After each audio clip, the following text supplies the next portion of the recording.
সূরা আল কাফিরুন। বিসমিল্লাহির রহমানির রহিম। রহমান রহিম আল্লাহ তাআলার নামে। কুল ইয়া আইয়ুহাল কাফিরুন লা আ'বুদু মা তা'বুদুন। হে নবী, তুমি বলে দাও, হে কাফিররা, আমি তাদের ইবাদত করি না যাদের ইবাদত তোমরা করো। ওয়ালা আনতুম আবিদুন মা আ'বুদ। না তোমরা তার ইবাদত করো যার ইবাদত আমি করি। ওয়ালা আনা আবিদুম মা আবাদতুম। এবং আমি কখনোই তাদের ইবাদত করব না যাদের তোমরা ইবাদত করো। ওয়ালা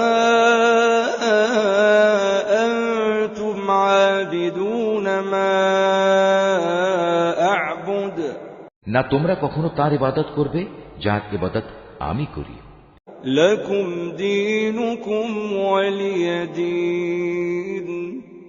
এ দিনের মধ্যে কোনো মিশ্রণ সম্ভব নয়। অতএব তোমাদের পথ তোমাদের জন্য আর আমার পথ আমার জন্য।